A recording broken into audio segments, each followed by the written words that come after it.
పరిశుద్ధ నామమునకు మహిమ కలుగునుగాక. క్రీస్తునందు ప్రియ దేవుని బిడ్డలారా, ప్రభువైన యేసు క్రీస్తు పరిశుద్ధ నామంలో మీ అందరికీ ఈ ఉదయకాల శుభములు తెలియచేయచ్చు ఉన్నాను. ఈ దినమంతయు మీకు మీ కుటుంబానికి దీవెనకరముగాను ఆశీర్వాదకరముగాను దేవుడు అనుగ్రహించాలని మీ కొరకై ప్రార్థిస్తూ ఉన్నాను. నేటి దినం కొరకు ఏర్పాటు చేయబడిన దేవుని వాక్యము మార్కు సువార్త 4వ అధ్యాయము 37-38 వచనములు. అప్పుడు పెద్ద తుఫాను రేగి ఆయన ఉన్న దోణి మీద అమరమున తలగడ మీద తలవాల్చుకుని నిద్రించుచుండెను. వారాయనను లేపి, బోధకుడా, మేము నశించిపోవచ్చున్నాము, నీకు చింత లేదా అని ఆయనతో అనిరి. ప్రియులారా, నేటి దినము కొరకు ఏర్పాటు చేయబడిన ధ్యానాంశము తుఫాను మధ్యలో సమాధానం. ప్రియులారా, నీళ్లతో పడవ నిండిందని ఆందోళనతో శిష్యులు యేసును మేల్కొల్పడం ఆశ్చర్యం. ఇది క్రింది భాగంలో గదులున్న పెద్ద వాడ కాదు, కానీ ఇది పూర్తిగా తెరుచుకోబడిన చిన్న పడవ. బహుశా యేసు ఎముకల వరకు తడిసి ఉండవచ్చు. అంతగా నిద్రపోవడానికి ఆయన ఎంతగా అలసిపోయాడో ఇది బయలుపరుస్తుంది. గాఢంగా నిద్రిస్తే మరింత విశ్రాంతిని పొందుకుంటామని వైద్యశాస్త్రం తెలుసుకుంది. అనేకసార్లు రాత్రంతా ప్రార్థించి పగలంతా పరిచర్య చేస్తూ పూర్తిగా అలసిపోయినా కూడా యేసు నిలదొక్కుకోవడానికి ఆనవాలు ఇదే. నిద్ర నుండి ఆయన అత్యధిక ప్రయోజనాన్ని స్పష్టంగా పొందుకున్నాడు. ప్రియులారా, నీళ్లతో నిండిన పడవలో యేసు ఎలా నిద్రపోయాడు? పడవ ఎక్కక ముందు ఆయన చెప్పిన మాటలో జవాబు ఉంది. మనం సముద్రం మధ్యలోకి వెళ్ళి తుఫానులో మునుగుదామని ఆయన చెప్పలేదు. అద్దరికి పోవుదాము అని చెప్పాడు. ఆయన మరోవైపుకు వెళుతున్నాడు.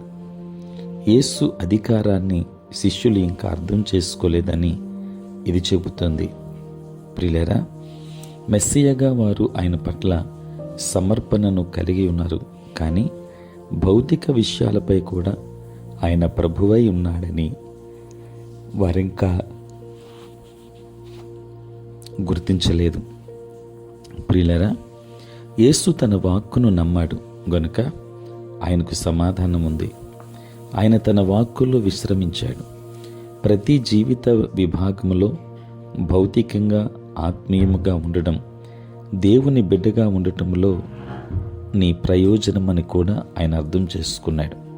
ప్రియులారా, ఈరోజు తుఫానులో ఉంటే నీవు చెప్పేది నమ్మేది నీవు మరో తీరానికి చేరుకుంటావా లేక మునుగుతావనే దాన్ని నిర్ధారిస్తుంది.